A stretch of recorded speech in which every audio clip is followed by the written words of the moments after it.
Good morning, everybody.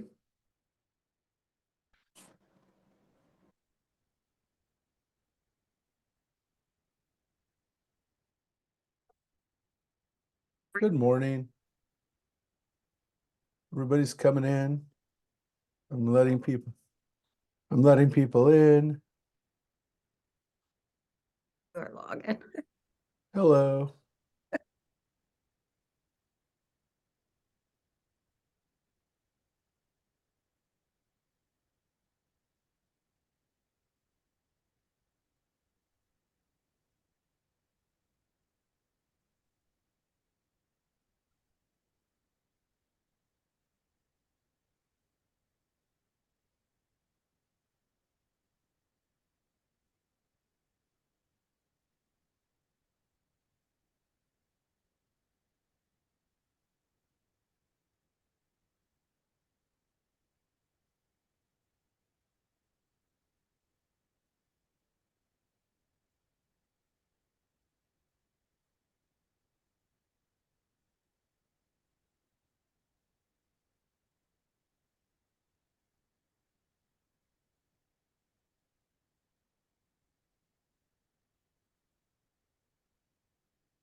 Rosemary, can you hear me? Yes, I Yeah, can are hear you you. okay? You I can okay? hear you. Yes. Can you hear me? Excellent. Yeah, we can. We got you on Okay. screen. I'm still trying to get us on Facebook, and if I can't, then I'm going to give up on this attempt right now. But yeah, we had a little bit of changing, or we changed stuff around a little bit the other day because we were we were doing a, let me just see something. We did stuff a little differently on Friday night in order to stream and to allow people on.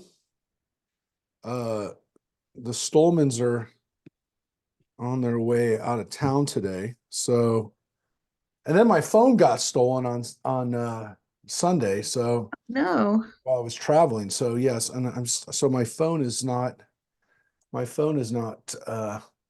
that's why you keep getting these. You got to log in messages. yeah, and that's part of it, and also because of the way we did this, the way we set this up on Friday night. No, we're on. We're actually on. So it said we were not on Facebook, but we are. So that's good. Thank you Okay. to the people who are on already on Facebook. And that was weird. But yeah, a lot of computer tech stuff, but we had a great service on Friday. We want to congratulate John Stolman, and who was the recipient of the Pasha Award, which goes to distinguished volunteers, some of the people who are on right now, who are here right now with us, have won the Pasha Award in the years past, right? Yes. We have Rosemary and Doreen and there we go. Jeff Stein. Jeff's won award. Let's see. I don't know who else. Here we are. And yeah, so we had a wonderful service Friday night, which you can watch. It's on YouTube. Why is this thing not moving? There we go. Well, that's good enough. La, la. Which one is that? There it is. I'm not sure which camera it was working off of. Anyways, yeah, so Richard Twitchell did a presentation on firearms last night, which went, I think, very well. People were interested in presentation and some of the safety things that he discussed. And definitely people are asking questions about it. There was a Wall Street Journal about Jews going out and purchasing firearms. I understand. I'm just saying. That's why we had the discussion, because Jews are having this discussion like they never have before. So here's the article.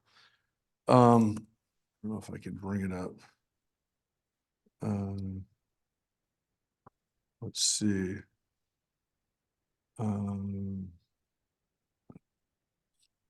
This was, yeah, this was about it in Israel. And let me just show you this story. This was,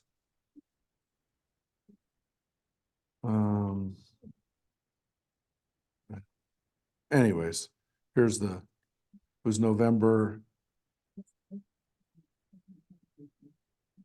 This was November 14th. I'm not going to purchase a subscription just to show you the story, but I'll show you the headline. A lot of muttering today. New York Jews embrace gun rights. You, you're New York Jews. You're a New York Jew. New York Jews that was from November. No, that wasn't the story though. That's just that's an opinion piece. There was a story actually about it. I don't care. The point is that you know, for some of us, this is a new feeling, and this is a new oh yeah, all I'm telling you is I'm not making this up. This has been in the discussion in the last few weeks. This is a news source called CNN. Okay. This was from last month. You know, that's, oh my gosh, it was Magen Am. I didn't realize that they were Magen Am people. That's up in, well, they're from Byru, that's sent by me. Yeah, that's I didn't know there was a gun range in Byru.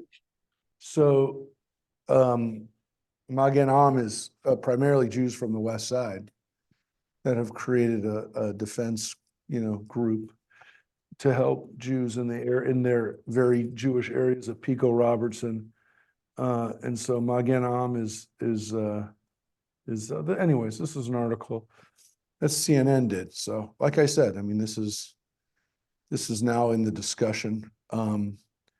And yeah, I never thought we'd have a discussion at the temple or through the temple auspices, but Richard did a great job of presenting facts and information, and made people, you know, Brooke Singerman was here last night. There's a lot of people who were probably never thought they'd be in this discussion. And I never thought we'd ever have to have a discussion like that, especially not during Hanukkah, but you really can't put it off. Yes, and as Ronnie just said, it was an appropriate time for it in the end. And we lit the Hanukkah menorah, and we talked about the fact that, yeah, it is a time to think about Jewish defense. But I never thought we'd actually have to have that kind of discussion, but it was a good discussion. I mean, it was talking about safety, it was talking about some of the issues people talk about, and Richard Twitchell put forth a very coherent and informative PowerPoint presentation about things people need to think about if they're considering it. So it wasn't like go out and get a gun. He actually said it's much better to have better security at your home, cameras and a dog or whatever, give an alert. And he said flat out, it's much better to run away than confront somebody with a gun. He said that. So to have that kind of information put forth within the context of talking about gun safety reminds people that just because you're trained and just because you have a gun or whatever, have access to, doesn't mean that we're encouraging people to use it. It's more of, well, here's another option, and one that, again, should be a worst case scenario option. So that was really kind of what the discussion was last night. So it is what it is. It's part of this situation that we're in right now that again, we didn't necessarily believe or think would happen in our lifetimes, but there's definitely a feeling that people have now where they feel less safe to be Jewish. On the other hand, the irony is it's also bringing people out of the woodwork who are interested in getting back involved in synagogue, because I've never had so many calls from people who are trying to figure out, how they can get to something going on in the synagogue. We had more people there Sunday in the mall than we've had probably we had a lot after COVID. That helped, people wanted to come out in public, but we had a lot this Sunday, and I'm getting more calls from people that are interested in converting to Judaism than I've ever had in my life. Wow. Yeah, I've never had like a week where I've had 3 people, I have 3 calls this week with people that were scheduled over the last week to have meetings this week about people. I mean, I have had others, but this week in my life, I've never had 3 calls with 3 different people. I mean, at most, it's usually one person every 3 months or, 2 months, whenever. I mean, I can go a year without someone calling me about that. But yeah, it's definitely an interesting situation where people are saying, this has put me over, I've been thinking, nobody's just saying because of what's happening now, but they're saying, I've been thinking about it. I've been studying for many years. This is what I've been reading over the years. And then this was the final push to make people. And it's interesting because you'd say like, you want to join now, but people are You never know what pushes. join Judaism, in the process, probably, that'll be what they decide, but no, to become Jewish. Listen, I did a wedding a month ago. Yeah, I had a wedding a month ago for some friends. Well, this young couple, the bride converted to Judaism about 6 months ago. She was interested to do it because she was marrying a Jewish guy, but it doesn't matter. I mean, that happens a lot, right? But the interesting thing is we did the wedding a month ago, about a month after October, so almost literally, it was that week. That weekend was the month, the Shloshim. And I actually said at the wedding, because I didn't want to make the wedding sad about talking about that, about that. But I said, as we broke the glass, I said, look, this reminds us of the destruction of Jerusalem, which reminds us that 2,000 years ago, we lost our independence, and ever since, and up to 75 years ago, that's all we dreamt about. And even at our weddings, we talked about it. So, but I said jokingly, as I began that part of that ritual, the last ritual we do at a wedding, last custom, I said, just kind of jokingly, I said, her name is Caitlin. I said, very Gentile. I mean, there's a Jew's named Caitlin, but it's a pretty Gentile name. I said, Caitlin, I said, you've learned a lot about Jewish rituals, Jewish traditions. I said, in your decision to join the Jewish people just in time. And I said it as a joke, but it was also serious in the sense that, look, this is when you get in a time like this is when you feel either these are my people or they're not. I mean, if you feel that at a time of increased anti-Semitism and increased pressure, it's a good chance to see how important this is to you. So yeah, and I have people that are going through conversion right now where again, it's a really good test to see, do you want this? I mean, because this is part of the package. Yeah. Gail, you're going to say something. Sounds like, hello? No? Yeah. No, not me. I'm sorry. Oh. So it sounded like someone was saying, so this is it's a good tester for people. It's a horrible thing, but it's a good tester for people to see, as a convert says the words, your God will be my God, your people will be my people. This is part of being a part of the people. You get to tell Jewish jokes, but comes at a high cost. That was a Seinfeld episode. That was the dentist, played by Bryan Cranston. Great actor Bryan Cranston was Jerry's Jewish dentist, who he suspects converted to Judaism in order to tell Jewish jokes. He gets very mad. Jerry gets very mad at him for, it's very much, that had to have been written by Larry David because it's a very curb your enthusiasm kind of joke, which is very Jewish, did he convert just to tell Jewish jokes? Only somebody with that kind of mind would put that out there and actually verbalize it. Anyways. I was watching an episode this week that was very old, like Picket Fences. Picket Fences. Where the kids, the little boy in the show who plays the trombone, wants to convert to Judaism. And the reason is because they have a Jewish teacher who told them there is no hell. Oh.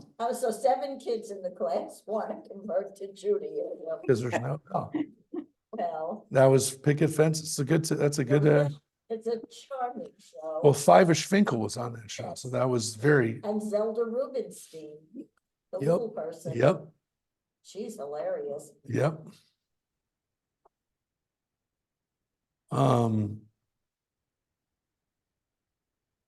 So that is the time that we live in. The last thing we read was very, very powerful. 14 verses of the Valley of the Dry Bones. And as we discussed, it really is about the Jewish people as a people, not really about the individual being necessarily resurrected. The whole vision is not of one person. It's of a group of people. It's is it finished with lifted out of your graves? But again, this is not one person's resurrection. And it's as if, again, as the people are being lifted out of their graves, God says flat out, I will bring you to the land of Israel. That's what it says. This is about the restoration of Zion. This is about the belief that Ezekiel had, or that God is instilling with him and telling him to say to the people that they will come home. And so in other words, from one point of view, this is a much greater miracle than the resurrection of one person. Of one person. Yeah. On the other hand, if it's the entire people, you could say it's just a metaphor. It's not, they're not really being resurrected. It's just a metaphor for coming back to the land. Yeah, but Isn't that a belief? I mean, I hate to say it, but makes a lot more sense, actually. I mean, to me, at least, it's more logical that it's a metaphor because he sees it as a vision. Now, there's no, the fact that it's like bringing someone back to life, I guess you could say, well, I guess God can do that, but it really does seem to be very clear that it's a metaphor, because he says it is, and he says that over and over again. When Ezekiel has a vision or has something that God has him do, the book actually tells you what it is. It's not like you have to figure it out. Ezekiel will say, and that's what it means. And that's what he says. I am God. I have opened up your graves and lifted you out of your graves. Now, they're not dead physically. Ezekiel's not dead. He's in exile. And he's telling them that essentially that your death, which is exile, is going to come to an end. The people he's speaking to are not dead. He can't be saying to them, I lift you out of your graves. I have opened your graves. It's not your parents' graves. It's not the people who are dead's graves. He says to them, your graves. So your graves are exile. So it's very clear that he's talking to them about that as a metaphor, and as the fact that your coming out of the graves is going to the land of Israel. It's not just that you're going to survive as a people. That would be great. But it's even better because you're going to come back home. So that's why it says, I will set you, I'll let you live again. I will set you upon your own soil. So it's not living just that you live again or that you have life, but that you're on your own soil. It's what it says. So it's definitely not about resurrection as a physical resurrection, from the sense that it's about life or about one person or even a group of people that are resurrected. It's that you come back to your own soil. Okay, so that's the good thing. That's the really hopeful thing that happens here, because otherwise it's a weird, spooky vision that he sees of dead bodies coming back alive, zombies, but it's not. It's a metaphor, and he's made it pretty clear what it is. So that's the first 14 verses of the chapter. A new chapter beginning here. Hey, maybe because that's 14 verses and then this can go with it. You can decide whether this next prophecy is directly connected to the previous one. It doesn't really matter what you and I would say. It's part of the same chapter, but you can see now this next prophecy, which kind of goes back to what happened at the beginning of Ezekiel. And so what's interesting here is that now after chapter 37, this really is, from 37 on, this is a new part of like the new direction that Ezekiel goes. There's no reason to believe it was written by a different person. It's the same kind of language. It's actually very similar kinds of situations, but they're now hopeful. Remember, Ezekiel was the prophet who his own wife dies as a lesson to him. So he has these weird performance art situations where his life is performance art and he's performing out prophecy. But his wife dying was the exile. The actual destruction of Jerusalem was the final nail in the coffin, whatever you want to say. His wife dying was the symbol that it's over. You're going to be exiled. I mean, that literally was what the book said a few chapters ago. So here he's doing another performance art, if you will, performance prophecy. So Rosemary, if you'd like to continue on, we're in verse 16 or so. Okay. And you, O mortal. Oh, wait, sorry. Yeah, Oh. verse 15 is the line. Yeah, sorry. The word of God came to me. And you, O mortal, take a stick and write on it of Judah and the Israelites associated with him, and take another stick and write on it of Joseph, the stick of Ephraim, and all the house of Israel associated with him. Bring them close to each other so that they become one stick, joined together in your hand. And when any of your people ask you, won't you tell us what these actions of yours mean? Answer them. Thus said the sovereign God, I am going to take the stick of Joseph, which is in the hand of Ephraim, and of the tribes of Israel associated with him, and I will place the stick of Judah upon it and make them one into one stick. They shall be joined in my hand. Okay. Northern kingdom and southern kingdom are both represented by a stick, right? The biggest tribe of both of them, right, is the house of David or Judah, right? The Judites, right? And then the other one is Ephraim, which Ephraim and Manasseh were both from the tribe of, they were both Joseph tribes, but they were the northern tribes. Ephraim was the most powerful. And again, represented the northern tribes. Of course, it says with Judah, there were other people, Bnei Israel, Israelites, that are part of that. It uses the word Beit Yisrael with Ephraim. I wouldn't put too much into that other than it is a different word, but it tells us that there were other tribes that were associated with Judah or other people of the house of the Israelites, other tribes. We know Shimon was completely taken over, subsumed by Judah. We know the Benjaminites were very much attached to Judah because Jerusalem was in their tribal portion.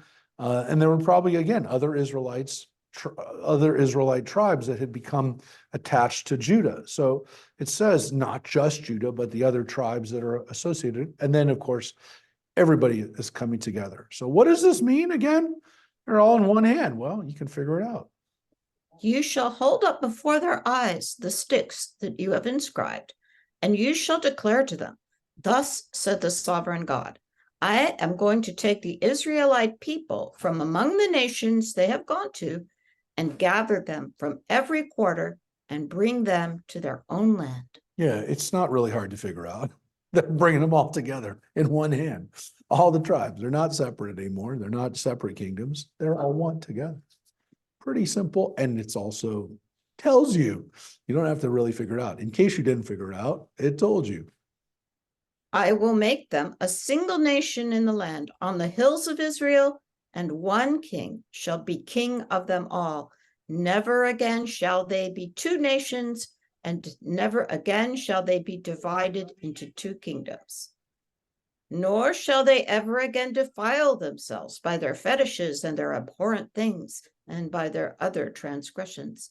I will save them in all their settlements where they sinned, and I will purify them. Then they shall be my people, and I will be their God. My servant David shall be king over them. There shall be one shepherd for all of them. They shall follow my rules and faithfully obey my laws. So it's very clear that the king, though, is from Judah. The king is from the Davidic line. So there'll be one Davidic dynasty again. There will be no more split kingdoms, and everything will be good. They're not going to go back to worshiping other gods. They're going to follow the Torah, my laws. And again, David is a roeh. David is a shepherd. We've talked about that before. The fact that the king is called a shepherd, not a ruler here, but a shepherd, which definitely has a connotation that he's guarding the people, he's protecting the people, but again, that's a symbol of also serving them. It's not exactly what, if that's your job to shepherd the people, that's far more protective and it's far more loving than a king who's going to sit over people and rule them and subject them to their policies. It's the model of, what king should, or ruler of any kind should want to do, which is to protect the people. And again, the people are doing the right thing by God. Now, as I kind of said before, not everything Ezekiel says comes to pass. It's pretty obvious because we read about other stuff that Ezekiel said would happen eventually, and it never happened. We're about to get into the last part of Ezekiel, which is prophecies about what's going to happen. A lot of those things never happened, but as Ronnie just said, yet. And so there's people who say that Ezekiel, his prophecies either didn't quite happen the way they were supposed to have happened 2,400 years ago, or they just haven't happened yet. So that's where we get into differences of opinion, which is, does Ezekiel have to be 100%? Did everything have to happen for what Ezekiel had envisioned in order for it to, for him to be a prophet of being recognized? You'll see it. It's going to unfold over the next 7 chapters or so. It's up to you to decide whether you want to see that as something that's yet to happen, or whether it's we just missed that opportunity. Obviously, traditional Judaism does not want to say we've missed that opportunity, but that it's yet to happen. The reason that I say that is because a great deal of the text that we're about to read is about a reconstructed Jerusalem, which has very specific dimensions and we're left with an immense, in Ezekiel's description of it, an immense temple that would just be immense, and a giant temple in Jerusalem that we haven't had yet, maybe, but we'll take a look at it soon. It's coming. So people are all going to be led by the Davidic line, and here's what it says. Thus they shall remain in the land that I gave to my servant Jacob, and in which your ancestors dwelt. They and their children and their children's children shall dwell there forever, with my servant David as their prince for all time. Yeah, that also didn't happen Didn't happen. yet. Yet. Because when the Romans came and destroyed the temple, that came to an end. So if the second temple that was built by the people that returned from this exile, if that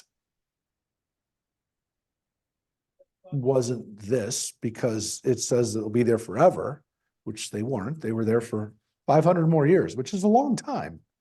I mean, with all due respect, that's a long, long time. But if 500 years was not enough to qualify for forever, then this hasn't happened yet. But you can understand why people during the Roman era didn't think that God was going to let the temple be destroyed. Because anyone who was reading Ezekiel, which we know they were, Dead Sea Scroll people were, Jews were, rabbis were, Sadducees were, everyone was reading Ezekiel. It says forever. And why? God can't let it, what? Why didn't that the Jews do something to anger God? That's the issue where Rabbinic Judaism had to come up with an answer for why this didn't happen yet, which is that, again, there'll be a time when Jews, yes, because Jews were fighting each other, as they said, was the punishment. But then that still either abrogated this, okay, which we don't have, because we don't have a prophet that comes and says, because you're fighting, we're going to destroy the temple. We don't have that. That's the rabbi's interpretation of it. But it also could be, again, that this prophecy hasn't happened yet. That when eventually the people will be ready, then we will be there forever. Which there are people that are saying that today.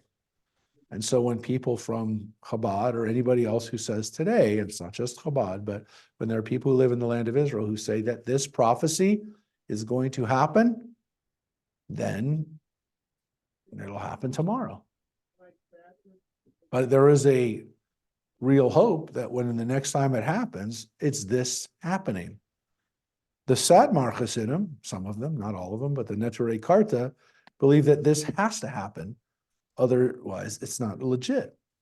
Why? Because God says, I will establish my servant David. Well, guess what? There is no Moshiach yet. So when the Satmar, who are anti-Israel, say, you can't establish Israel. It says that God's going to give us David, a descendant of David, or maybe the legitimate actual reincarnation of David. If that's going to happen, then we can have a land of Israel, but not until this happens. When the Moshiach comes, then we can go to Israel. But until that time, and that's why those people, you'll see them standing next to Palestinian terrorists and Iranian dictators and say, Israel is not legitimate. Why? Because it didn't fulfill this prophecy. So that's how people can come to those things. It's all based on these prophecies. And it's not just Ezekiel. We read about it in Isaiah. We read about it to some extent in Jeremiah. It talks about the restoration too. But if the restoration, all of these prophets to some extent, not all of them, they're not as specific. Actually, maybe all of them. I've never really thought about it that way. But every one of the prophets, or almost all the prophets, I'll take a look to see if any of them qualify it, but I don't think they do, because everybody kind of says, and the people will live in the land of Israel forever. They don't say for another really, really long time until the next people destroy us. They didn't say that. There's no prophet that said that. There's no prophet that said that. There's no prophet that said, and then again, you'll get kicked out. I'm not even saying they had to be specific about the Romans. They just, nobody ever said, and you'll get kicked out again hundreds of years later if you don't follow the rules. A lot of people, again, would say the Babylonian exile was supposed to teach the Jewish people the lesson, and then they get the lesson. Don't worship other gods. And of course, the rabbi said, it's not because we worship other gods. It's because we didn't get along with each other that God allowed Jerusalem to be destroyed a second time. But that's not what the prophets said. I mean, they know that. No prophets came along and said that. Well, that's not true. There were prophets who came along and said that. We just don't consider them prophets. We just didn't keep their prophecies. We said that they couldn't do it anymore because prophets weren't supposed to be able to speak for God anymore by the rabbinic period. Couldn't do it. You could say the secrets are in the Torah, that you can unlock that reality or that lesson from the Torah, but no prophet can come along and say that. So that's why we don't have a prophecy for the third temple. It's either this prophecy or some other prophecy or some way of reading Isaiah, but it can't be another prophet. There's no other prophet that's come along and said, in a period of time, will be returned back to the land of Israel, and the British will do it, or somebody from, an empire that's, many, many years from the future, or Christians or whatever. I mean, we don't have anything like that. So, this is what we're left with. When we get to them, the prophet Zechariah and Malachi and we get to Haggai, you'll see the last prophets that the rabbis and that the people who canonized the Bible said, these are the last prophets. All right. So what does it say here about those people, about the people who are going to come back to Israel? Here it says, I will make a covenant of friendship with them. It shall be an everlasting covenant with them. I will establish them and multiply them, and I will place my sanctuary among them forever. My presence shall rest over them. I will be their God, and they shall be my people. And when my sanctuary abides among them forever, the nations shall know that I, God, do sanctify Israel. Yep. And so this is the end of the chapter, the end of that prophecy, which is that God will restore us back forever. And we'll have our temple again. God's presence will be there. The Shekhinah will be there. That's what it says. Mishkani, which is the word Shekhinah, my Shekhinah. And of course, it ends with this idea that all the nations are going to know it. So this is going to raise you all up, and it's going to raise me up, because everyone will know that I'm the God of the Israelites, and that my sanctuary will be there forever and ever. And what's the lesson from that? Right? As long as the temple in Jerusalem is maintained by us, God sanctifies us, that we're chosen, that everyone will know that were the ones in charge, ones that God put in charge. And we believe that. Unfortunately, everyone else has believed that too, which is why the Christians put a church there, which is why the Muslims have a mosque that's still there. And whoever controls the sanctuary, the Mikdash, is the one in charge, the one that God loves. Right? Is that when they put the Holy Church of the Sepulchre there? Sepulchre is not there. It's in nearby, but it's not on the mount. There was a church during the Byzantine period on top there, which was a church where the mosque is now. So the Dome of the Rock, which sits over the Temple Mount, the Haram al-Sharif, as it's called in Islam, is a statement that they're in charge. They're the ones that God has put in charge.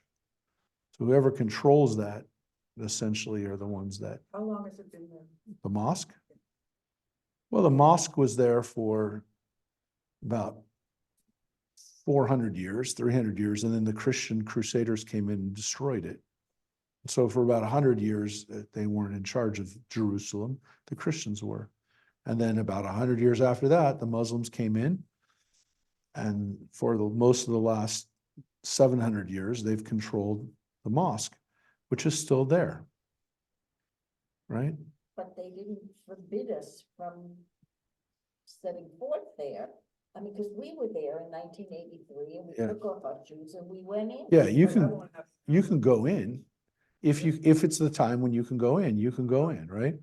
You can go in at certain times, right? So It's still that way now, what with all the stuff going on.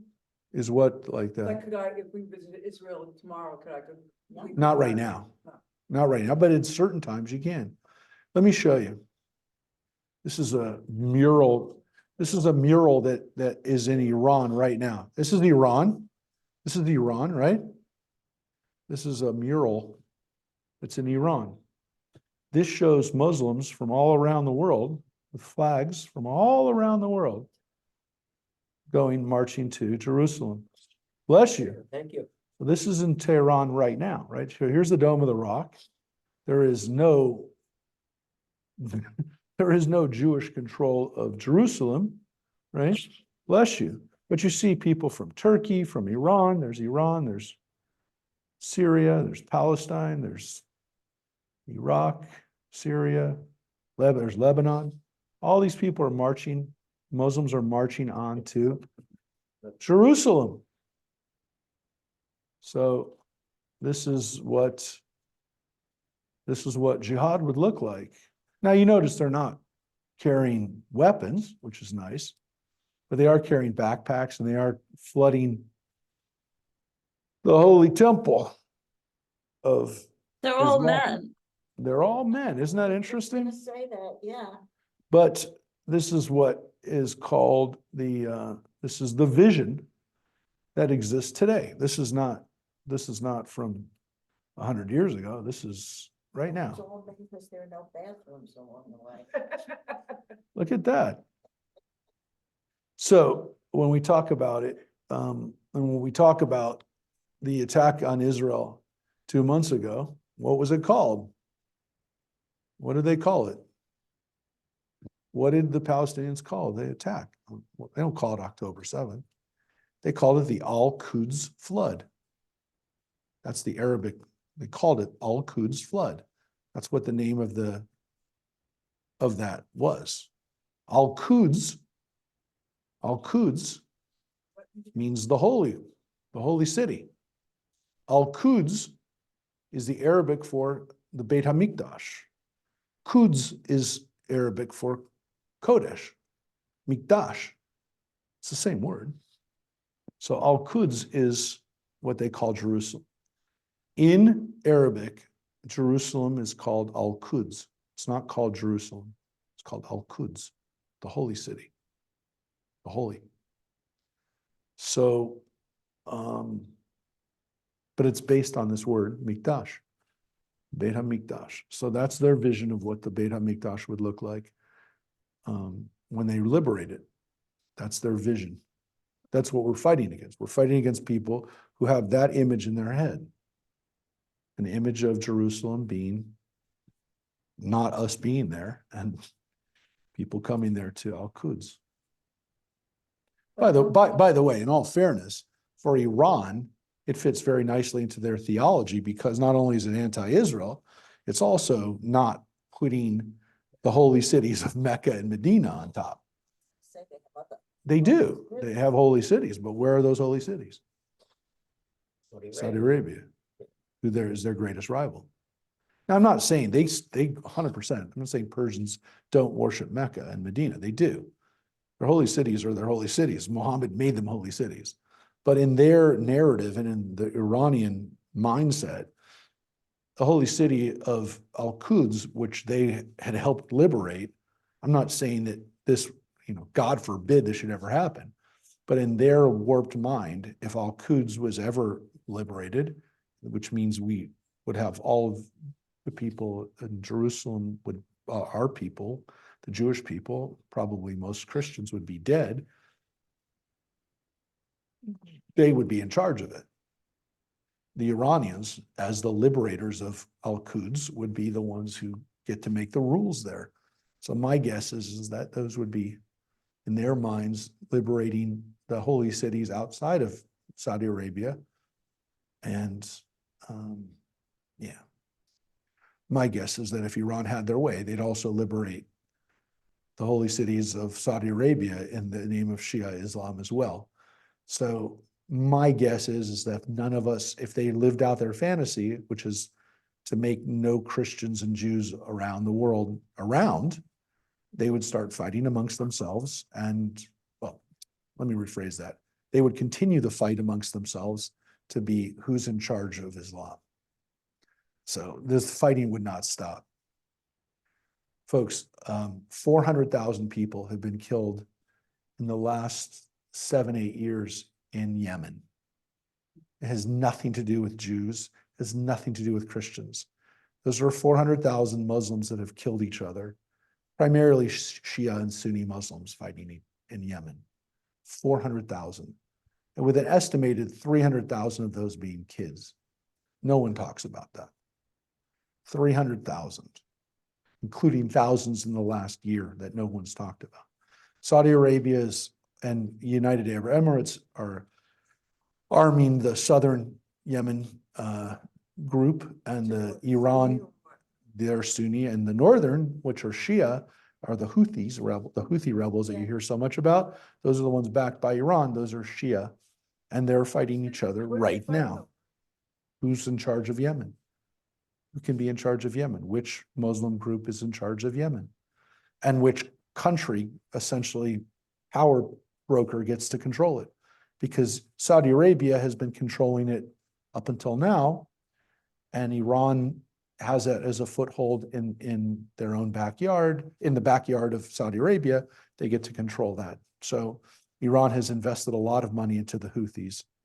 And that's why I tell you that it's not hard to imagine that if none of us were here, that would be what would happen in Al-Quds and everywhere else that was under Sharia law. They would be killing those Shia and Sunni fights would be going on as well. How do I know? Because it's happening right now. It's not hard to imagine. So, by the way, I've shown this before, but I want to show you again because they just attacked a Norwegian vessel yesterday. They shot, the Houthis shot the Houthis shot at the ship. They fortunately didn't kill anybody, but they did knock out the ship, and the ship had no connection to Israel at all. But this is the Ansar Allah, the Houthi flag that I like to remind people that you're on, right? Here's the Houthi flag. It's got 5 lines of Arabic. That's it. That's their flag. I mean, this is not they don't have another flag, but this is the flag of the Houthis. The top line, the green lines are the ones at the bottom, and the top and the bottom. Those are the good things. The red things are the bad things. Let's look at the good things. The good things are, God is the greatest, Allahu Akbar. And the bottom one says, victory to Islam. The bad things are, death to America, death to Israel, and a curse be upon the Jews. That's on their flag. That's the flag of the people who are controlling the better part of Yemen right now. This is the flag of the Houthis that are literally fighting with Iran's backing, and there are millions of people under Houthi control right now. So that's what's happening right now. So again, they're primarily made up of Zaidi Shias, and they're largely drawn from the Houthi tribe. It's not only Houthi, but we call them the Houthis because their leader was Hussein al-Houthi, which means he was from that tribe. And so they were fighting at the time Ali Abdul Saleh, who they killed. And so that's their flag. What I think is interesting about this flag for myself, that I've always kind of been puzzled by, we made the flag 2 times as both Israel and Jews, right? So we made the flag twice. Now, it doesn't say death to all Jews, it says a curse upon the Jews. But again, this is a rephrasing of some of Islam's teachings. So They singled out Americans. yes, they did. Of all countries, they singled out us. So we're on it 3 times. It's American Jews, but as Jews, we're on it 2 times. They couldn't just be against Israel. So I want to tell people who don't understand or don't want to understand that anti-Zionism is also anti-Semitism. I didn't invent that. I'm not telling you that because I'm a Zionist. I'm telling you that because people who want to kill you say that. So you can say that you're not that Zionism and anti-Zionism and anti-Semitism are separate things. I will tell you, at least according to millions of people who I didn't get to make this decision. They didn't consult with me. They didn't consult with Jews. You're on their list simply by being Jewish. Mark, what Yeah. about and I'm sorry I came in late to the discussion.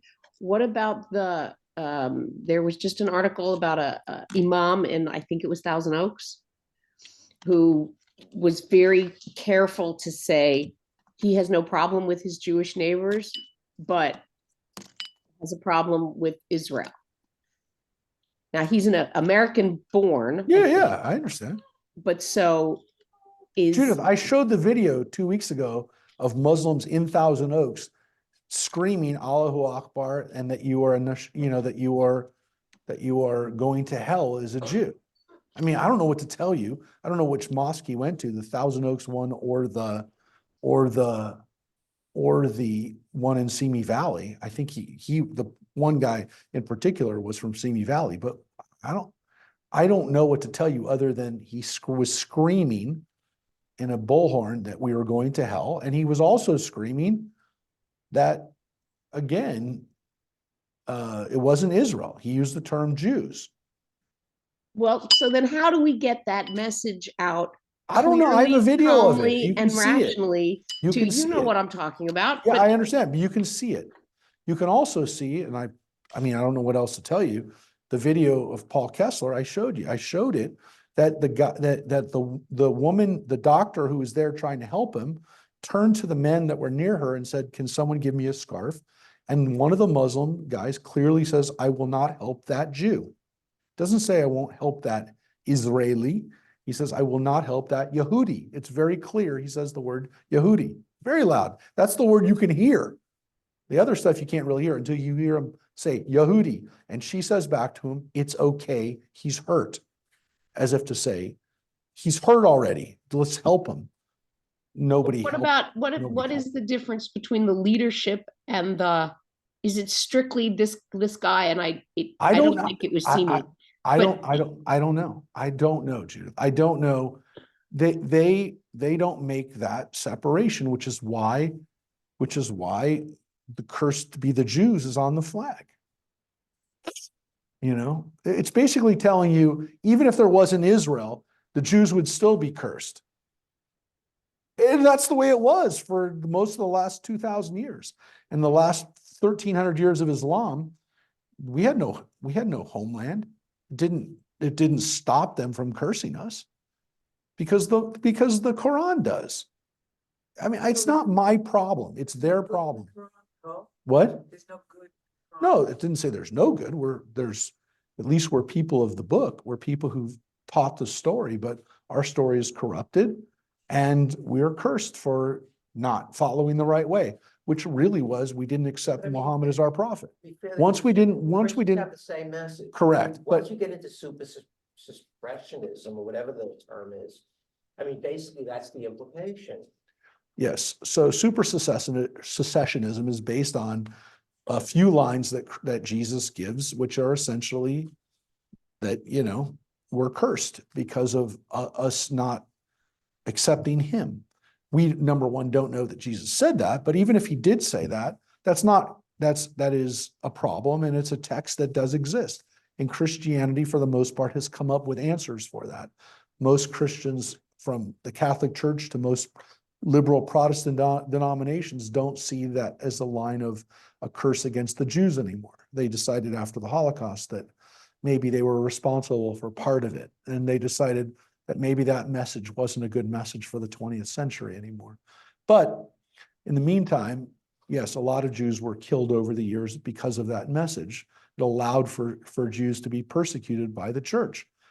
That being said, Christians always had a difficulty with it because not only are we people of the book, Jesus was Jewish and they kept the Hebrew Bible.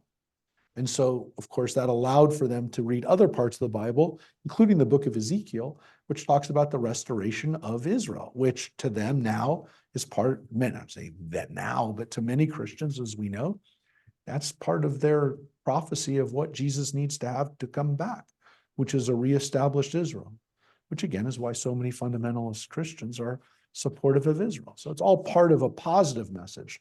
They've spun it in a positive way. Why? Because the text allows for both readings. The problem with the Quran is that it doesn't really allow for Jews to be in power. That's the problem. There's no part of the Quran that ever allows for Jews to be in power. And that's part of the problem. That's a huge part of the problem that we're living with right now. And I don't have an answer for it. What I tell people and what I believe in my heart is, and I will say this now I will be more proactive in this way. I will tell people, as I've told people before, but I will say it now, until Islam comes up with a different form of Islam that allows for reinterpretation of the Quran, we have real problems. We have an amazingly difficult challenge in front of us. And it's very hard for Muslims as a group to stand in any way in favor of Israel's existence as long as there is no reformed version of Islam. And we can't do it for them. And if women didn't give birth to their children, they're anti-women. Yes, At least the way they subjugate women. so all of those issues that Islam has dealt with are just dealing with now, until there's a reformed version of that, we have a problem. We have a problem, and there's nothing we can do about it, unfortunately, other than be careful and understand and not be in denial that it's a problem. So that means we have to be in that mode. And if people say that's Islamophobia, if we're afraid of Islam, I'm somewhat okay with that term, other than, I don't like the term, but I would say that I am scared. And so fear of Islam is not what I live with, but I live with a fear of the form of Islam that we are dealing with in this world today. I 100% believe, I want to make it very clear, that there is a form of Islam that could emerge that would be not something to be afraid of. But I'm afraid of the form of Islam as it's practiced around the world, including in America. What about your buddy in Santa Clarita? Who? The guy that you used to talk to and that you gave the book to after 9/11, the guy. Well, he was one guy. See here, the problem we have with some of the mosques in America, not all, but some of them, most mosques are being run, most masjids are being run by lay people who are not trained clergy. I was last night, Judith, at an event for Pilar Shiavo, where she had a member of the Islamic community, Abdul, who I've never met before. He lives out in Santa Clarita. He came up and spoke. He was asked to speak, and it was very nice. She had me speak. She had Christopher, who's the pastor now at St. Stephen's Church, Reverend Lynn's church. It was very nice, and there was some other clergy there. But again, he's not been trained as a clergy person, and this is not his job. The guy who came here after 9/11 was a hospital administrator. That was his full-time job. You know, he was one of the leaders of the community. Look, that's the way Jews were for most of the last 2,000 years. There was no professional rabbi who led the synagogue. It was a Baal Koreh, it was a lay person, it was a shamus, the rabbi really didn't have a function in the synagogue. But in our world, you know, there's professional clergy, supposed to be professional clergy, who are trained to do clergy things, but they don't have that in the Muslim world. So you've got people who get up there who don't think about the consequences of their actions as representative of their community, and they say stupid things. I don't know what to tell you. What did the Muslim guy? He didn't say anything bad. He was fine. I mean, there's nothing he said but I was worried about it. I was worried about it, and I was very prepared that if things went off the rail and what he said, that I was going to get back up there and say, I will never do this again. Yeah, I mean, to be fair, when the evangelical pastor gets up at a public event, I know I hold my breath. Yeah. Yes. It's Exactly the same way. it's possible, other than the fact is that no, it's not, because I'm not worried about any event. I'm worried sometimes that evangelical will say something I don't believe in and that'll upset me, but not negate my existence. Look, I mean, I'm going to tell you, I'm a Zionist who believes that Israel is a firm part of my belief, right? It's part of my belief as a Jew.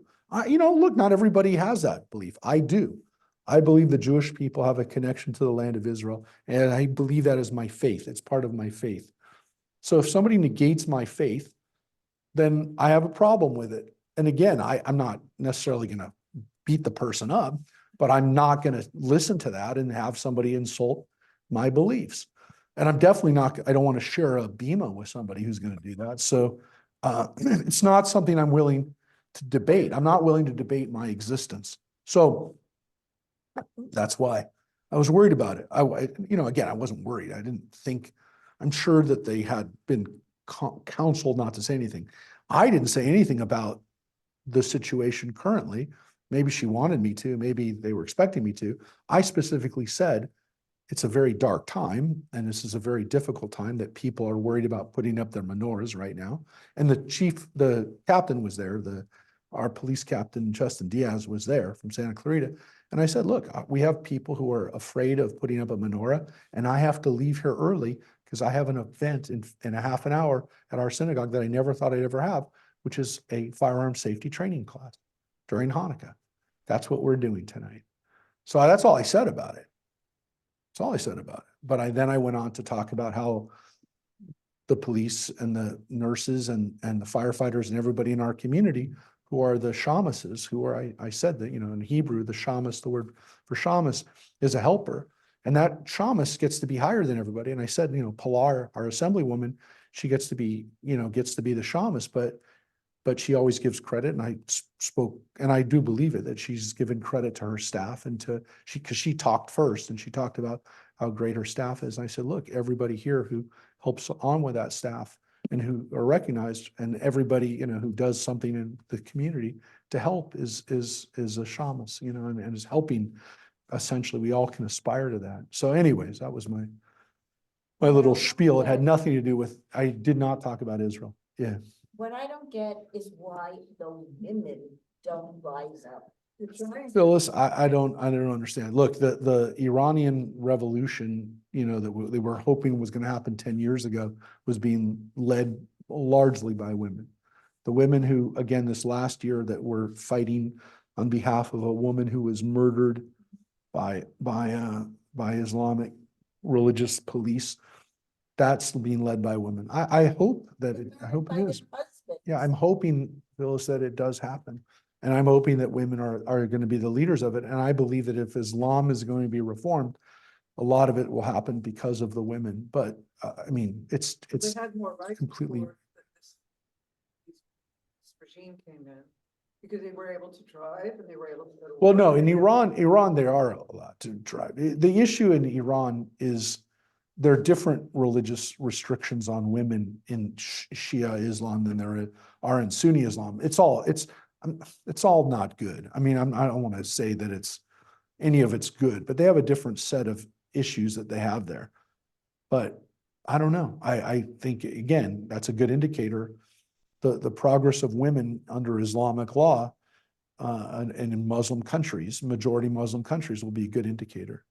Okay, so yeah, I think the treatment and discussion about Israel and about jihad is important, and I think the way that they discuss women and people of different gender identities, I think they'll all be good indicators of whether Islam can be a partner in the future. But right now, I'm afraid. So I don't want to say I'm Islamophobic, but I'm definitely afraid. I don't hate Islam, but I'm afraid of it. I'm afraid of what I just said. I'm afraid someone will come and hurt me because of what I just said. So yes, I'm afraid. So is that fear of Islam? I don't know. I'm fearful. I'm afraid. So all right, so let's continue with chapter 38 as we get into more of Ezekiel's belief of what's going to happen in the future. And as relevant as what we just discussed for Islam is, this is pretty relevant too. Pretty relevant for the future, or at least what some people see will happen. Let's read about Gog and Magog. The word of God came to me. O mortal, turn your face toward Gog of the land of Magog, the chief prince of Meshech and Tubal. Prophesy against him and say, thus said the sovereign God, lo, I am coming to deal with you, O Gog, chief prince of Meshech and Tubal. Now, what is going on here? Why is this an issue for Ezekiel? And who and what is Gog and Magog? Well, let me put it this way. When who is Meshach and Tubal? What are these people? Now, I will tell you that these are very important for let's just pop this up for you to see, because there's a wonderful discussion about this within Christianity based on this little picture you'll see over here. You can see that people were definitely still thinking about it. Well, they still think about it today. So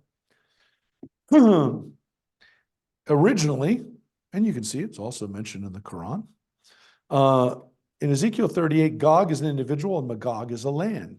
But by the time of the New Testament, Revelation chapter 20, verse 8, Jewish tradition had long since changed Ezekiel's Gog and Magog from Magog into Gog and Magog. So at some point, Gog and Magog are considered to be two different people, not a person and a land. But you can see originally it meant Gog from a place called Magog. And this is what we call the end of days or apocalypse. So in the Jewish view, which we're about to read, this is part of the time that is going to happen during Ezekiel's life or soon after Ezekiel's life. But within Christianity, it becomes end of days stuff. It becomes Satan against God. Christ versus the Antichrist. And this is why, again, early Christian writers over time have said this was the Vikings, the Huns, the Khazars, the Mongols, the Turanians, or other nomads, or maybe even the 10 lost tribes of Israel. Why? Because in the Christian mind, how this apocalyptic battle would take place was what they believed was what Jesus was going to lead them in this final battle. So for Jews, at least at the time of Ezekiel, as we're about to see, it seemed like this was stuff that was going to happen during their time. And where do we get? Yeah, well, these are how bad Gog and Magog are. So they are. Was there ever a place called God? No, well, no. So here's what we think, right? So different people have said that it's Gyges, who was a king of Lydia, right? That's one possibility. But they're kind of basically, again, here saying what we know, which is Magog is described originally as a son of Japhet, grandson of Noah, right? Japhet is the European, the ancestor of the European peoples, who include Greeks, people in that part of the Mediterranean that Jews would have come in contact with 2,000 years ago, which are essentially people along the Mediterranean. Not probably much further north. Probably not Gauls or at those times Celts. Probably not those kinds of people, but maybe Scythians. So we think that perhaps, again, these are Europeans because Magog is described as part of Japhet. And again, some people say that Magog is a code for Babylon. It's a possibility, but by the time of the Septuagint, let me just see. No, none of this is actually, that's not stuff that you really need to. We're going to read this prophecy right now, but Meshach and Tubal were kingdoms in central Anatolia, which is Turkey. Right? This is Turkey. So Meshach and Tubal were probably tribes from there. So we kind of would put them maybe as Sumerians. It's not from Sumer, but Cimmerians, or Scythians. And somewhere it says up here too, I think maybe we actually went over it. It's up here that these are Scythians right here. Now the Scythians might be again what the word Meshech is used to describe them. But again, the Scythians at one point controlled this area right here. And this is Tubal, this is Phrygia. These are all places, by the way, that are mentioned in Greek texts. The Greeks knew about the Scythians, but these were, again, people who were known in the time. They were skilled in mounted warfare, which means they fought on horses. And it's possible, again, around this time that they were coming across this area. Here's Israel. Here's the Babylonian, and then, Assyrian, and then later Babylonian Empire. So if these guys are hitting this area right here, then they're in the area. They're in the region, the Scythians. By the time later, by the 3rd century, we call them Sarmatians, Scythians, and they kind of disappear into Slavic and Bulgarian peoples eventually. But the Scythians, Scytho-Sarmatian people were kind of famous for being great fighters, especially great mounted fighters, fought on horses. And Supposed that's to be the inspiration for the centaurs. correct, because they never got off their horses. They were literally like the Huns or some of these other tribes people that we think of that were riding horses, and according to legend, they loved their horses. They worshiped their horses. There's a version of I'm not saying it's a good version, but Rosemary knows that it was a book and then turned into a movie. One of the last Arthur movies that got a lot of play was the one that what's his name was in. He plays that Arthur is descended from Roman Scytho-Sarmatian guy who was a fighter. That like maybe some of the Scytho-Sarmatians were settled much later, like in the 4th century, were settled by the Romans in Britain, and that was the Arthur with Gerard Butler, not Gerard Butler, the other guy, the other British guy that was big for a while. Can't remember his name, but anyways, we don't know for sure who this prophecy is about. But if it's the Scythians, they were pretty tough people, and this biblical prophecy is about people who are pretty frightening. So I would imagine that it's talking about the Scytho-Sarmatian people, but in the church, and then later on, even to this day, the fantasy of them is that they're either from the East, which means they're Chinese, Hunnic, Mongol peoples, or, as was very popular during the 1970s, Hal Lindsey, apocalyptic Christianity, it was the Soviet Union. That Gog and Magog was none other than the Soviet Union. Later on, still to this day, I don't hear it as much, but it is possibly Russia and China are Gog and Magog. But the way that it's interpreted in today's churches, anything further east, anything from that area, anything from north or kind of east of Central Europe, anything that wasn't part of the Holy Roman Empire and the Catholic Church, anything over there could be Gog and Magog.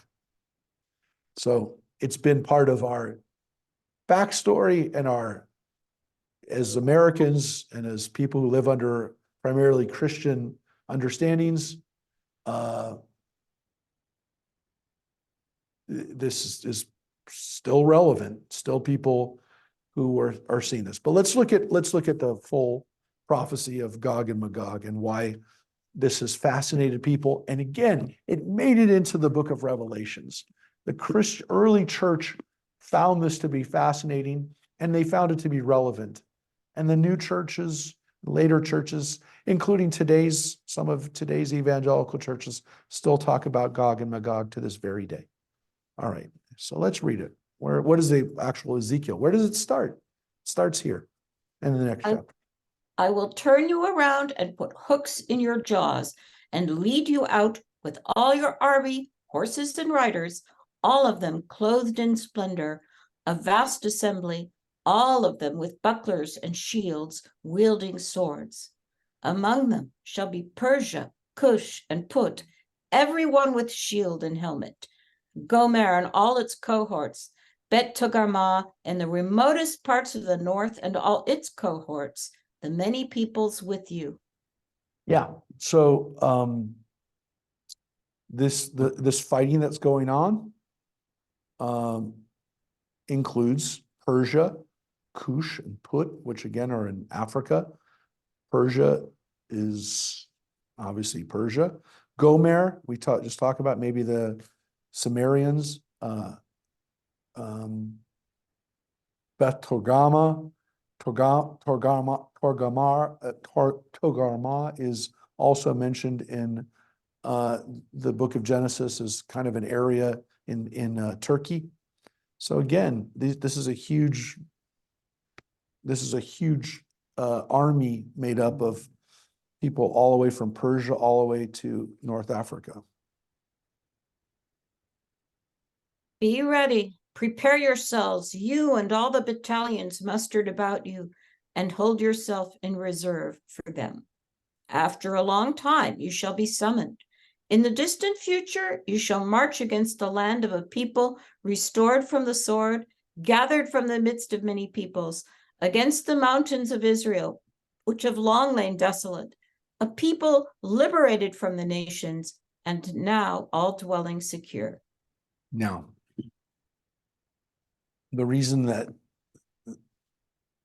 Christians could say 500 years later that it was about what was going on in their day, it's because it says Yamim Rabim, in many, many days. Translated as a long time. I'm sure the King James, Mary says, verse 8. Yeah, after many days. Now, many days seems like it's going to happen maybe in a year, within a year, in a year or two. The translation after a long time is based on kind of our interpretation of it, which is Yamim Rabim means many, many days, like years. It doesn't say that. It really necessarily wouldn't not necessarily say that, but it also says acharit hashanim, and that means after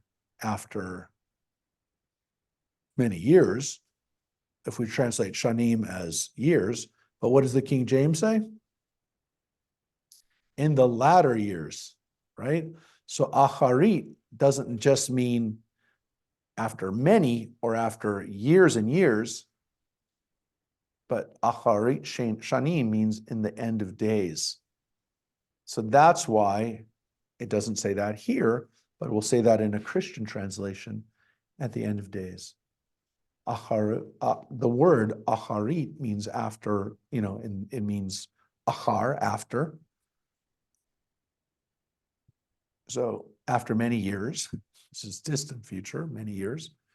Again, they're juxtaposed next to each other.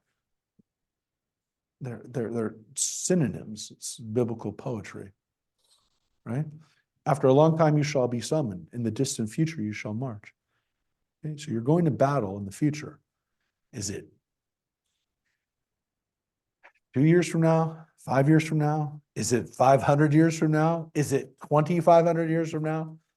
Because there's still people who say this is still going to happen. Hasn't happened yet. Look, when people thought it was going to happen 1,000 years ago against the Vikings or against the Mongols, they believed that this was going to happen. They believed they were living out the end of days then, because they translated it the way the King James did, which was at the end of days. This is the apocalypse. So is this the apocalypse, or is this just some fight that's going to happen a few years from now? In Ezekiel's mind, it's going to happen. Now, again, we translated it, the Jewish translation says after a long time, and it's a distant future. It also could have been a couple of years from now. It could have been. But this translation, end of days, are that's much more of a Christian understanding that, again, probably 2,000 years ago when the book of Revelations, or 1,950 years ago when the book of Revelations was written, they didn't think it was going to happen 1,950 years later. They thought it was going to happen in their lifetime, or pretty soon after their lifetime, but not 1,900 years in the future. Like at a certain point, you'd say, well, either this didn't happen or it happened and it was just not the people you thought it was, and it wasn't the end of days. But Christians can't say that. There are people who believe that, again, in Israel today, that this is going to happen still, because this prophecy is about a fight that's going to happen in the land of Israel. It says so right here. Ezekiel says, God is telling the people of Gog and Magog, you're going to fight in Israel. You're going to fight in Israel. We don't know that this fight ever happened. I mean, I'm sure Jews believed during the Roman period, and we know they did, that they were fighting Gog and Magog. They believed it then. But the other stuff didn't happen. So, and it's still going to happen. I guess if you asked people in Israel today, who is Gog and Magog? Well, you just read. Persians. Just said that. Paras. Persia. That's Iran. Are people believing that this is what's happening right now? You bet. You bet there's people that are believing that this is going to happen, that this war, this battle is going to be fought in Israel. Here's what it says. You shall advance, coming like a storm. You shall be like a cloud covering the earth, you and all your cohorts and the many peoples with you. Thus said the sovereign God, on that day a thought will occur to you, and you will conceive a wicked design. You will say, I will invade a land of open towns. I will fall upon a tranquil people living secure, all of them living in unwalled towns and lacking bars and gates, in order to take spoil and seize plunder, to turn your hand against repopulated wastes, and against a people gathered from among nations, acquiring livestock and possessions, living at the center of the earth. That's Israel. People living secure in unwalled towns, and people gathered from around the world living in the land of Israel. So you can understand why people in Israel feel that they live in a place that prophecy tells them this is what's going to happen. I mean, how do people not read what happened 2 months ago and say, this is what happened? Right? So, again, the people who lived in Boots Berry and Nahal Oz, for the most part, they were living pretty secure. They weren't living behind a wall. So, yeah, there were definitely people who felt that this was what happened. And of course, really didn't come to take spoil and plunder, which is what normally happened in a war. They came to kill people, but that's what the people have felt that they are. Sheba and Dedan and the merchants and all the magnates of Tarshish will say to you, have you come to take spoil? Is it to seize plunder that you assembled your hordes? To carry off silver and gold? To make off with livestock and goods? To gather an immense booty? Therefore prophesy, O mortal, and say to Gog, thus said the sovereign God, surely on that day, when my people Israel are living secure, you will take note. And you will come from your home in the farthest north, you and many peoples with you, all of them mounted on horses, a vast horde, a mighty army. And you will advance upon my people Israel like a cloud covering the earth. This shall happen on that distant day. I will bring you to my land, that the nations may know me when, before their eyes, I manifest my holiness through you, O Gog. So God wants them to do it? Well, he wants them to do it because he's going to teach them a lesson. Now, what's weird about this, again, is that, did this happen? Will this happen? Is there a group of people that are going to decide to attack us in the land of Israel, and that they will be defeated here in the land of Israel?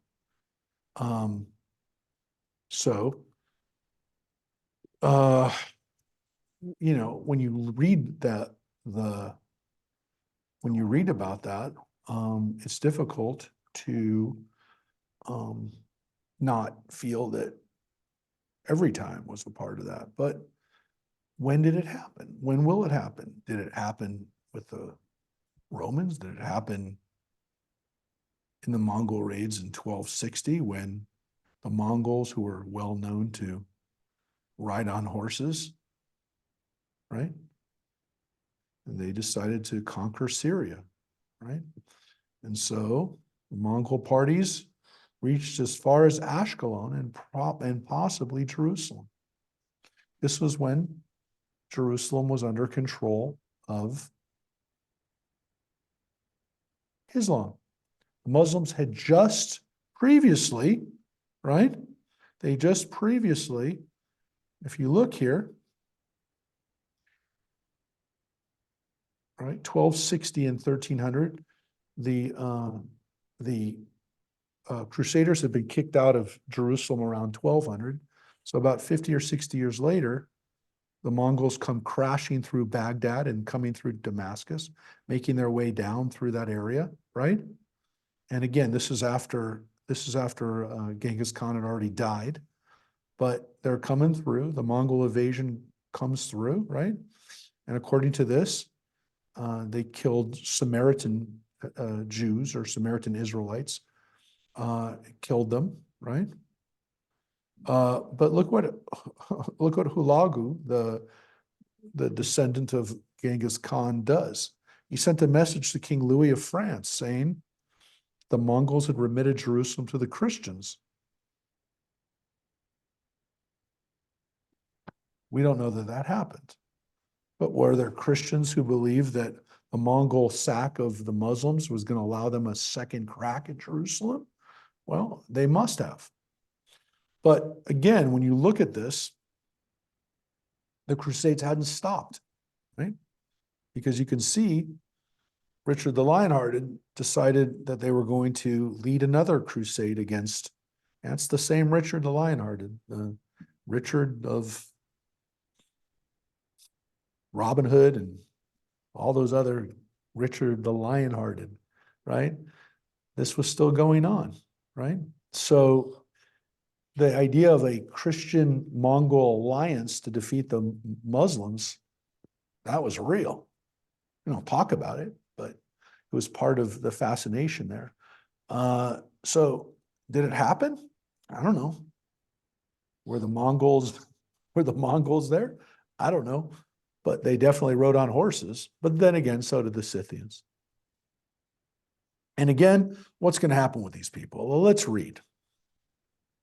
Thus said the sovereign God, why, you are the one I spoke of in ancient days through my servants, the prophets of Israel, who prophesied for years in those days that I would bring you against them.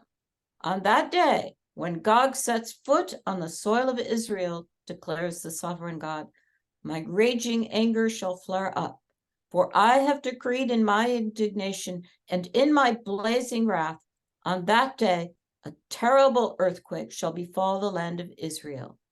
The fish of the sea, the birds of the sky, the beasts of the field, all creeping things that move on the ground, and every human being on earth shall quake before me.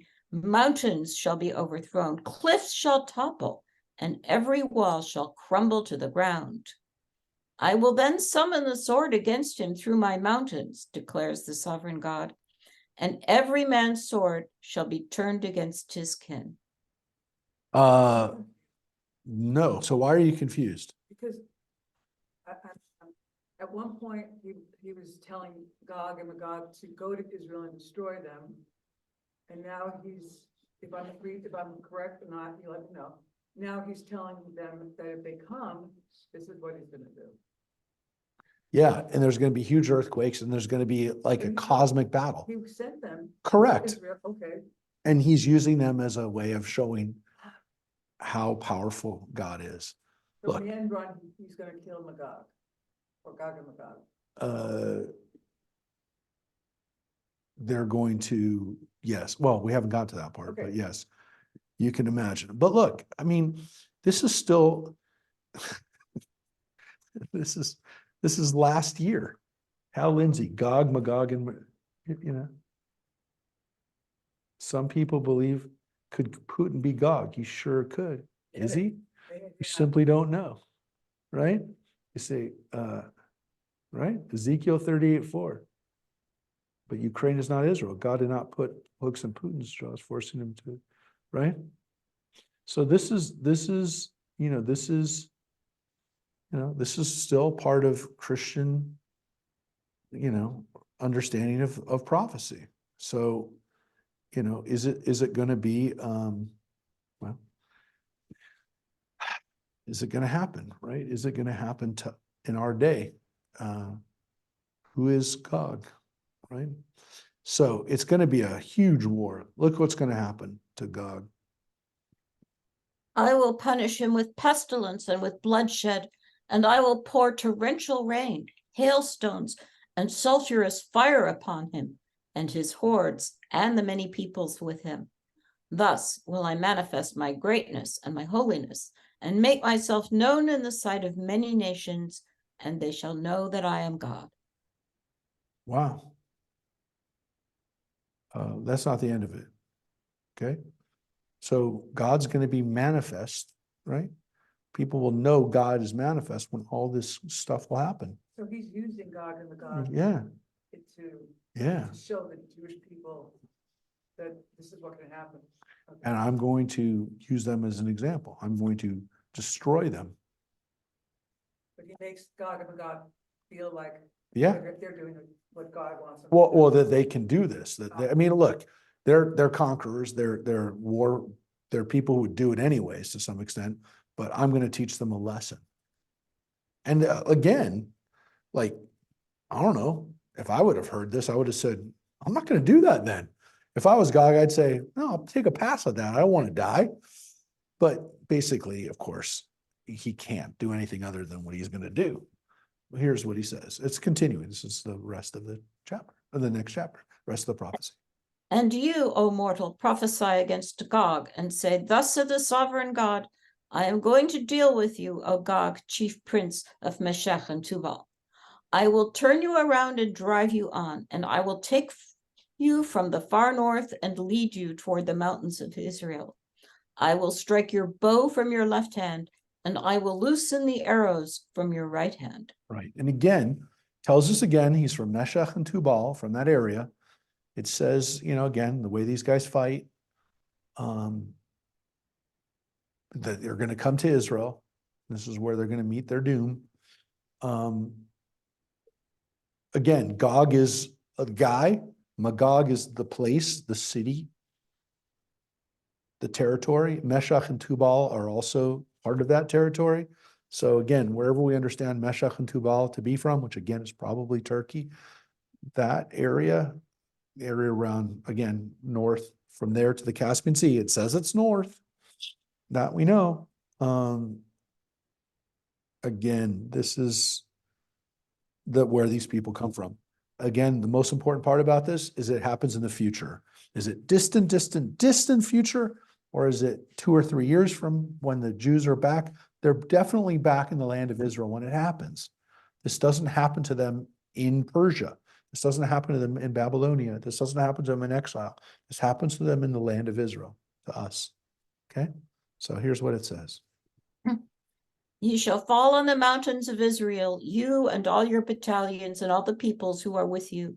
And I will give you as food to carry in birds of every sort, excuse me, and to the beasts of the field, as you lie in the open field, for I have spoken, declares the sovereign God. And I will send a fire against Magog and against those who dwell secure in the coastlands, and they shall know that I am God. I will make my holy name known among my people Israel, and never again will I let my holy name be profaned. And the nations shall know that I, God, am holy in Israel. Yep. So let me give you a break to catch your breath. Yes, let me go get Bless you, Rosemary, and bless you, truly bless you. But it says right here, God is going to be great through this defeat of Gog. It's going to be part of what makes God known, is this destruction of these very, very scary people. And they're going to be destroyed by fire, right? It's, hailstones, and that God is going to be the person who does this, the entity that does it. This is not your fighting. God is going to destroy them. It's a miraculous destruction of these very scary people. Okay.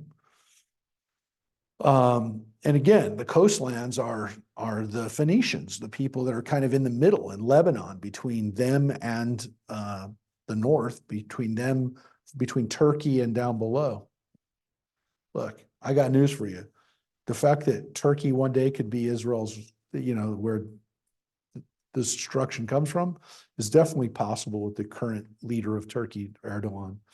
I mean, Turkey always had very good relations with Israel. It was the third country that recognized Israel. It was always a standout Islamic nation that was friends with Israel. But the current government of Turkey has used Israel over and over again as a foil, and has continued, Erdogan continues to blame Turkey's economic problems and political problems on Israel.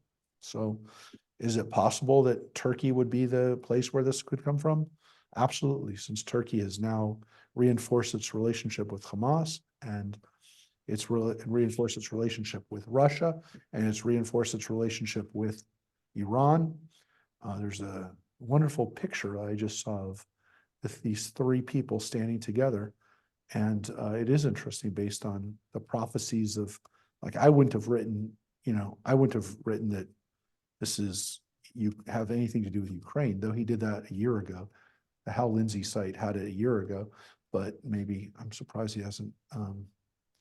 I'll show you this picture that I just saw. When was this picture? I saw this picture yesterday. This is truly a great axis of evil. This is Putin, Erdogan, and Rouhani. This has been going on for a while.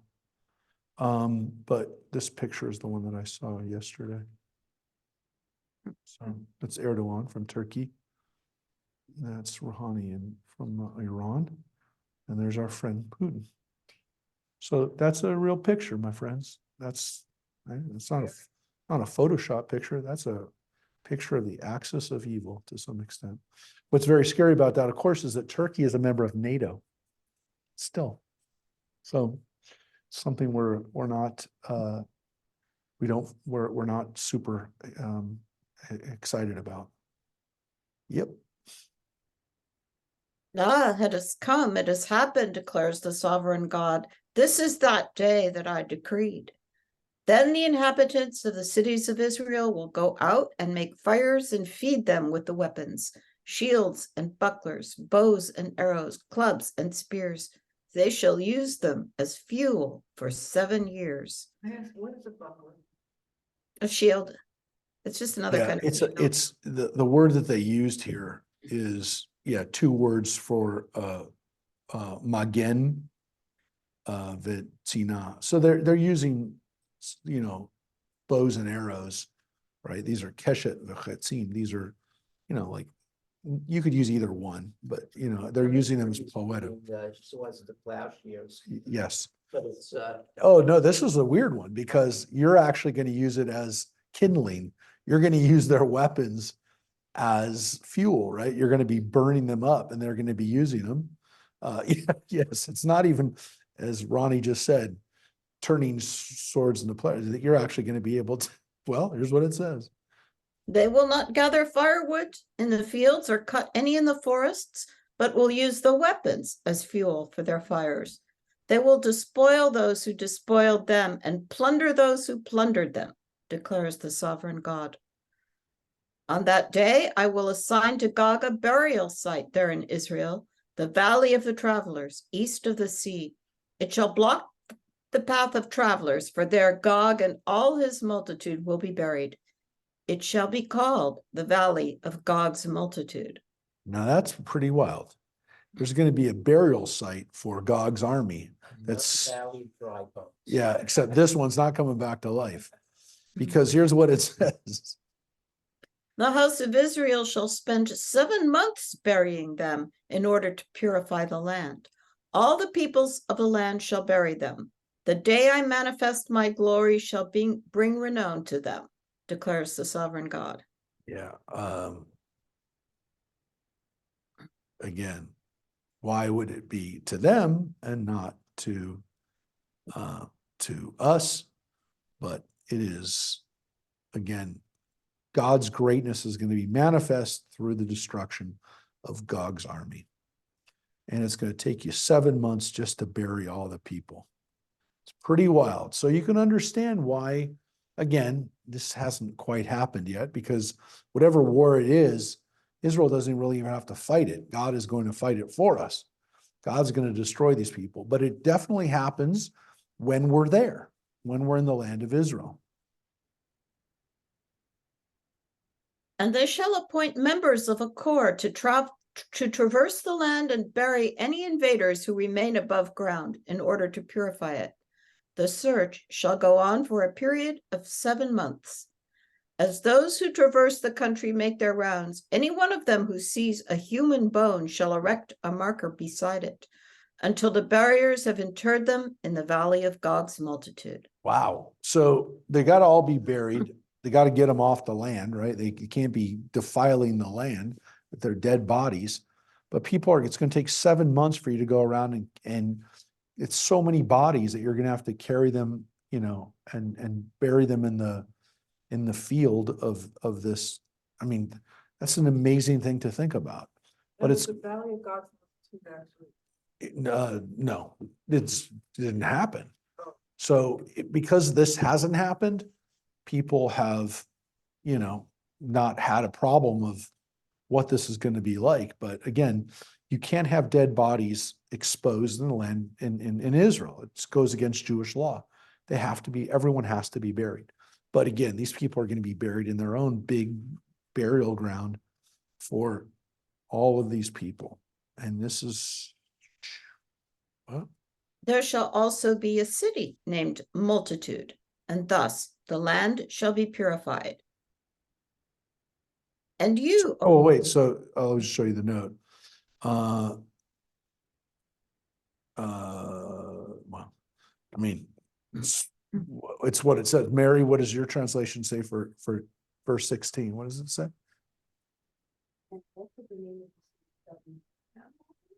What? Hamonah, which is the literal translate. I mean, it's the transliteration of the word monah. So our translation here translates it, and the translation of the King James just says Hamonah. But again, the word mon here, mon Gog, is the multitude of Gog. But they're saying it's not only going to be a burial place, there's also going to be a city called Hamonah, which is going to remind us of this multitude of people that died in our land.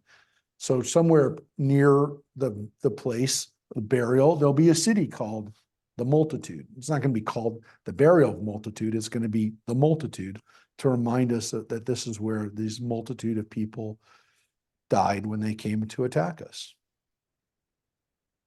And you, O mortal, say to every winged bird and to all the wild beasts, thus said the sovereign God, assemble, come and gather from all around for the sacrificial feast that I am preparing for you, a great sacrificial feast upon the mountains of Israel, and eat flesh and drink blood. Yeah. So no, not we. Who's going to do it? Who's going to do it? The birds and the beasts. It's not the humans. The birds and the beasts are going to have a field day on this, right? They're going to eat all of these people that are left behind. Their bodies are going to feed the animals.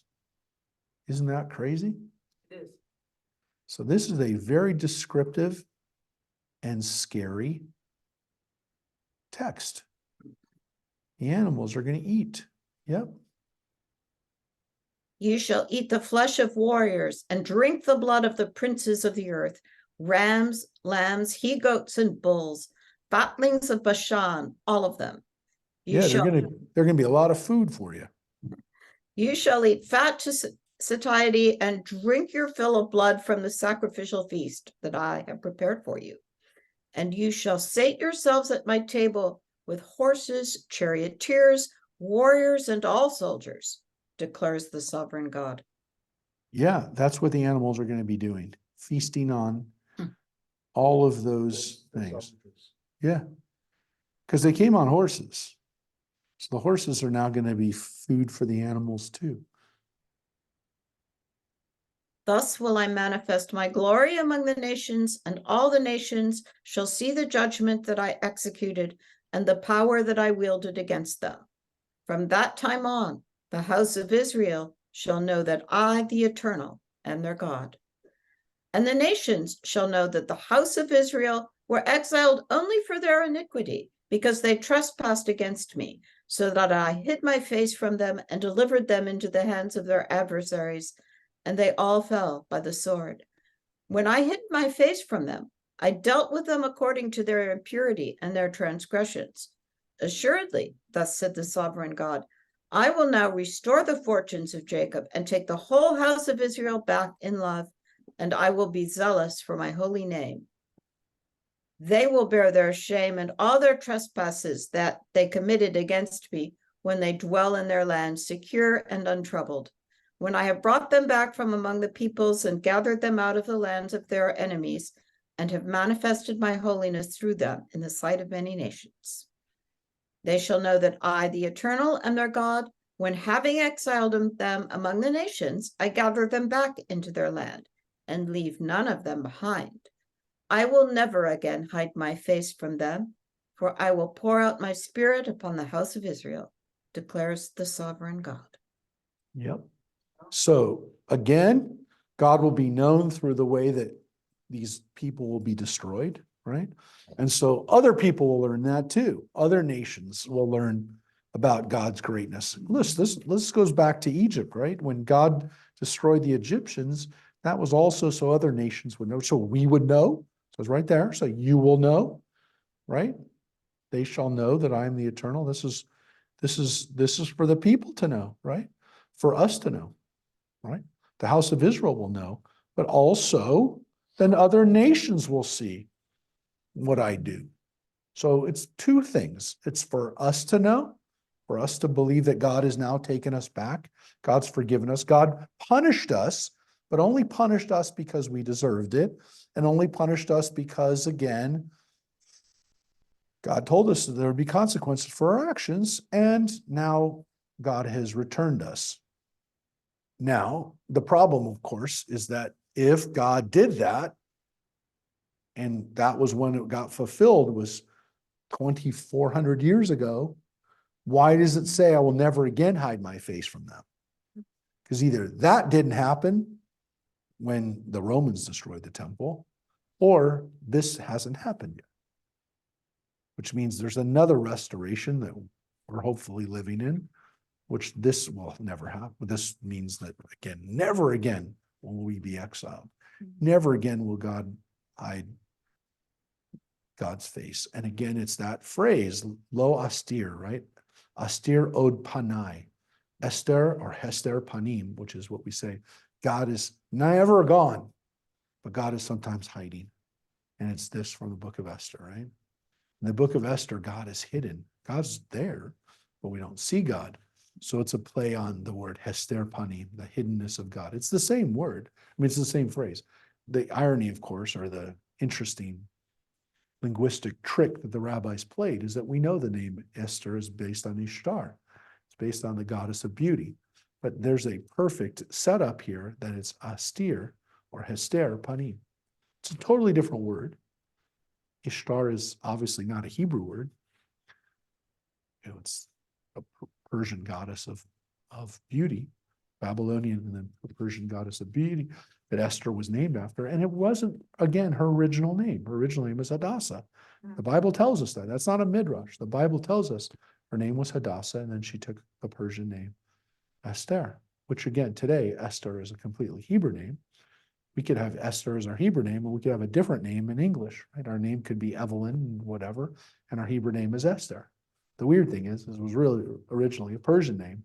So it's not the only example of that where somebody had a Persian name or a Egyptian name, like Moses, who had another Hebrew name at one point, but Moshe is definitely a Hebrew name, but it wasn't originally.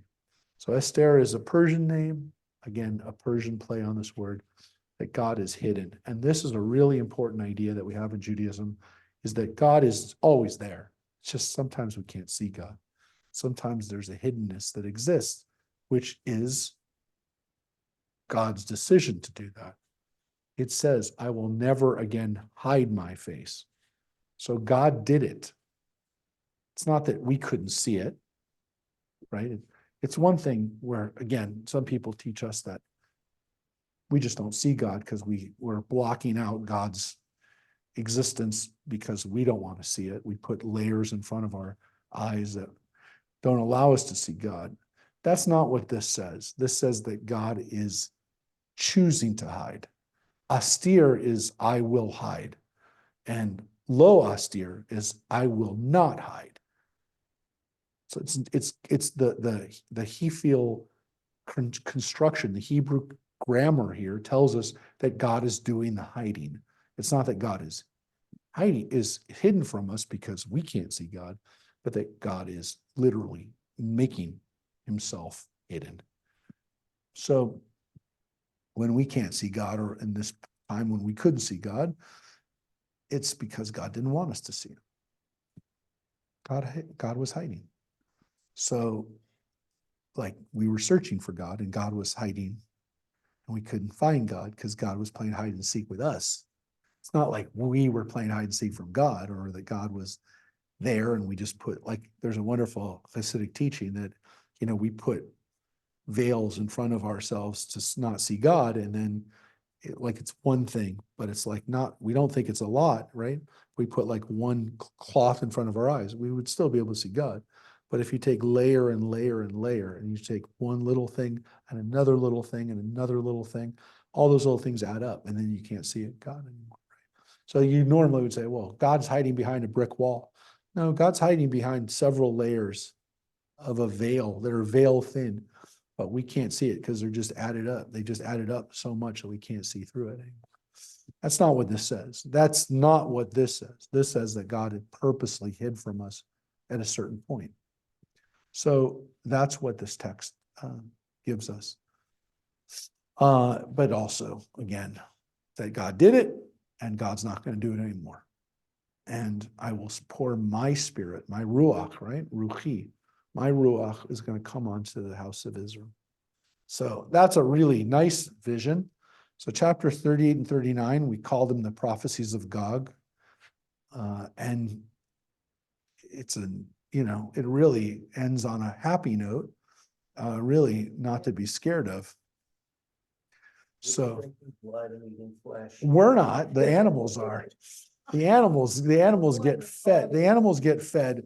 What do we get out of it? We get out a lot of kindling, and we don't have to cut down we don't have to chop any wood for a long time. 7 years, we get a lot of wood. There's a lot of wood out by the shed. We don't have to chop it ourselves, which is good too. It saves a lot of trees.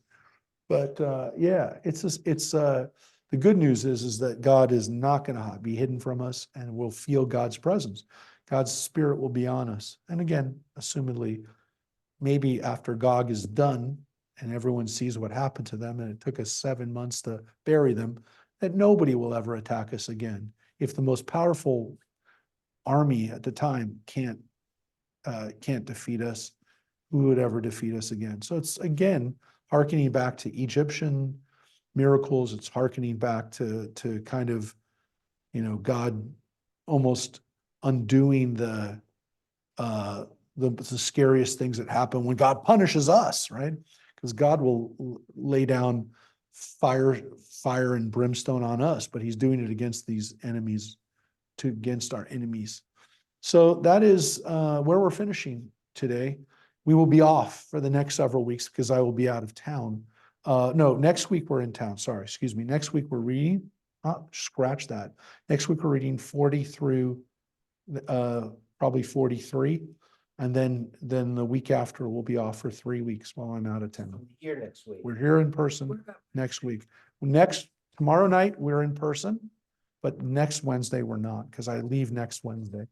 And I was going to try to be able to do it remotely, but it's not going to work. I was going to try to do it from the airport before I leave, because the problem is I leave at like 11, but there's no way for me to leave the house at 9 or leave here at 9 and be there by 11 o'clock. So we will not have class next Wednesday, but we do have class this Wednesday. And what we're reading this Wednesday is we're studying for the next several weeks, probably 2 months, Pirkei Avot on Wednesday night. We're going to be doing Pirkei Avot. So that's exciting, and I look forward to that. Thank you again, Rosemary, for reading for us.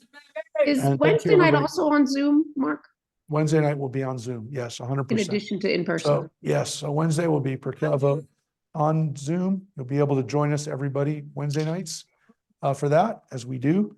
And Thursday night, by the way, too, of course, is Vodka and Latkes party on Thursday night, this Thursday night. So everybody, we'll hopefully see you in person for Hanukkah stuff, for Pirkei Avot on Wednesday, on Wednesday nights. There'll also be tape. And thank you, everybody. Happy Hanukkah, Happy Hanukkah. 7:00, 7 p.m. 7 p.m. Bye, Rosemary. Bye-bye. Bye. Thanks.